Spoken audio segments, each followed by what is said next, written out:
करेंगे। आज हम इसमें सबसे पहले डिस्कस करेंगे प्रोसेस और प्रोसेस की स्टेट, जो कि AKTU 16-17 में 10 नंबर में क्वेश्चन पूछा जा चुका है कि what is process and process state होती क्या with the help of diagram, आप उसको एक्सप्लेन कीजिए। तो प्रोसेस है क्या?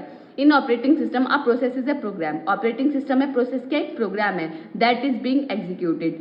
अगर एक प्रोग्राम है वो स्टैटिक आइडेंटिटी है तो वो प्रोग्राम है। जैसे हम प्रोग्राम को एग्जीक्यूट करेंगे तो वो क्या बन जाता है, हमारा एक प्रोसेस बन जाता है। During its execution a process goes through different stage. जब भी हम किसी प्रोसेस को एग्जीक्यूट करते हैं तो वो क्या जब भी हम उसको एग्जीक्यूट करेंगे तो वो सेवरल स्टेजेस से गुजर के जाएगा।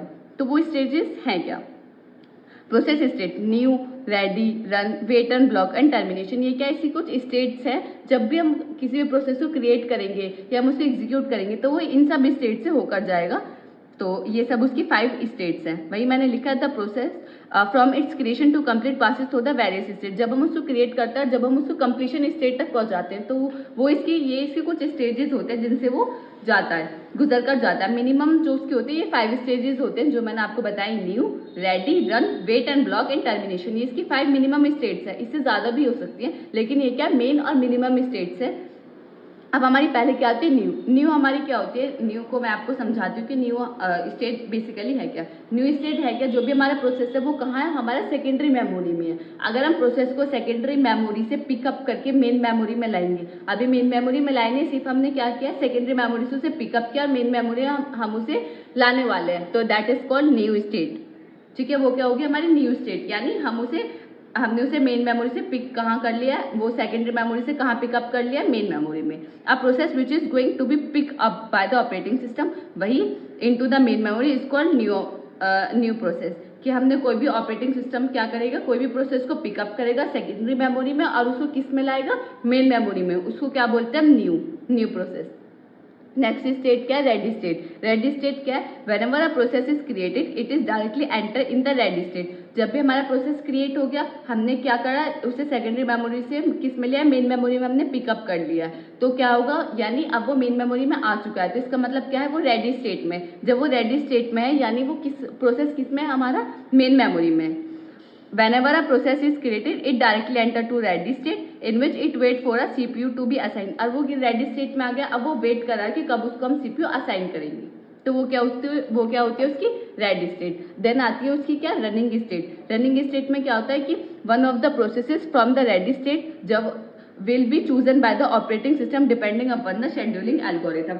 और क्या है हमारा क्या होगा, रेडी स्टेट में काफी सारे प्रोसेसेस होंगे, P1, P2, P3, P4, P5, Pn, काफी सारे प्रोसेसेस होंगे। तो हम कौन सा प्रोसेस पिकअप करें और उसको रनिंग स्टेट में डालें, तो वो किसके बेस पर करता है, शेड्यूलिंग के बेस पर। जैसे आप देख रहे होंगे यहाँ मैंने लिखा हुआ है शेड्यूलिंग। तो शेड्यूलिंग वही मैंने जैसे आपको बताया कि आप इसमें शेड्यूलिंग का मेन रोल होता है। शेड्यूलिंग हम उनके प्रायोरिटी के बेस पे करेंगे, फर्स्ट कम फर्स्ट सर्व,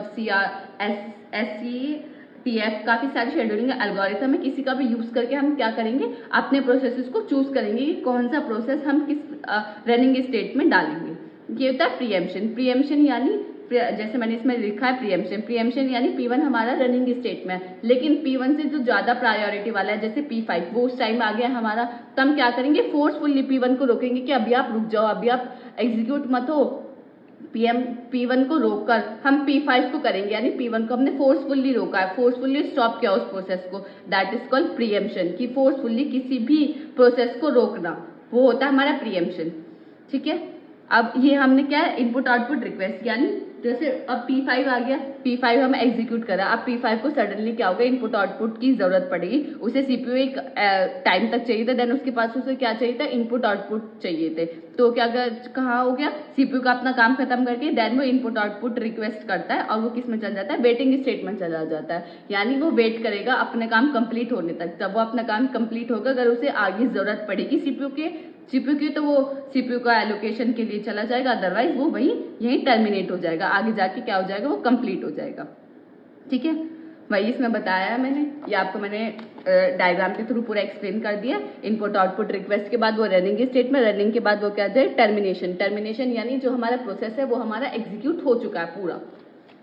वही मैंने इसमें लिखा है, तो हमने रनिंग स्टेट तक पढ़ लिया था। तो ब्लॉक जब मैंने इसमें लिखा है, तो ब्लॉक और वेट में क्या है, जो भी हमारा when a process wait for a certain resources, जब भी कोई भी प्रोसेस के पास, जैसे P1 जो है हमारा रनिंग स्टेट में, लेकिन सडनली उसके पास कुछ भी, उसके पास जो उसे रिसोर्सेज चाहिए वो उसकी रिसोर्सेज मिसिंग हुई है, उसके पास वो रिसोर्सेज नहीं है, तो क्या चला जाएगा, वेटिंग या ब्लॉक स्टेट में चले जाएगा उस रिसोर्सेज का वेट करने के लिए। जब उसको वो रिसोर्सेज मिल जाएगी तो वो क्या करेगा, अपने वेटिंग स्टेट से हटकर वो किस में चल जाएगा, रनिंग स्टेट में चले जाएगा। तो ये क्या होता है, ब्लॉक और वेट स्टेट, कि उसकी या तो वो रिसोर्सेज की वजह से या किसी उस टाइम या तो वो रिसोर्सेज उसके पास नहीं है, या ऐसा हो सकता है कि उसका जो टाइमिंग है, देखो आप इस तरीके से समझिए कि हमारा उसको सीपीयू जो है एक सर्टेन टाइम तक ही चाहिए था, सीपीयू उसने सर्टेन टाइम तक सीपीयू का एलोकेशन उसका खत्म हो गया, जो सीपीयू का काम था उसका वो खत्म हो गया, देन उसके बाद क्या चाहिए उसको, input output device, input output चाहिए, तो क्या करेगा, वेटिंग स्टेट में चला जाएगा, सीपीयू का अपना काम कंप्लीट हो गया, देन वो इनपुट आउटपुट में जाएगा और अपना काम वहाँ फिनिश करेगा।